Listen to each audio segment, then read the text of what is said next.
Akkam jirtu hordoftoota imaltuu miidiyaa oduu ijoo guyyaa kanaaf qabanan isinitti himaa oduu waliin gadaabaa isaati.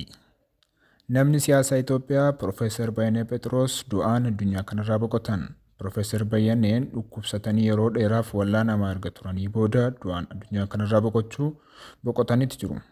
Muummeen ministeera Itoophiyaa Abiy Ahmad yaada miidiyaa hawaasaa isaaniin qoodaniin Profeesar Bayaneen haala siyaasaa Itoophiyaa ijaaruu keessatti qooda olaanaa kan baatan fi mallattoo qabsoo siyaasaa naga qabeessa jedhan.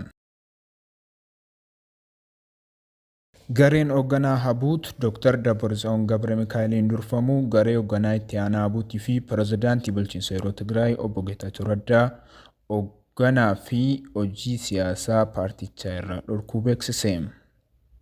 TPLF kaleessaa ibsa baaseen pirezidaantii yeroo obbo Geetaachoo Raddaa dabalatee miseensota 16 irraa dhorkaa kaa'uu beeksisetti jira.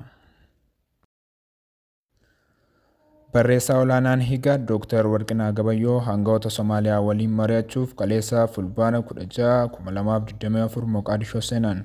Moqaadishoo yeroo ga'anitti ministeera dhimma alaa Soomaaliyaan simatamaniiru. Turtii isaaniitiinis hangafoota Somaaliyaa waliin mari'achuuf Igaad beeksisetti. Tolee kabajamtoota daawwattoota imaltuu miidiyaa oduuleen ijoo guyyaa kanaaf qopheeffanne kana turanii oduulee birootiin walitti deebina. Imaltuu miidiyaa hordofuuf yuutuubii chaanaalii keenya sabiskiraayib gochuun nu hordofuu dandeessu. Guyyaa gaarii.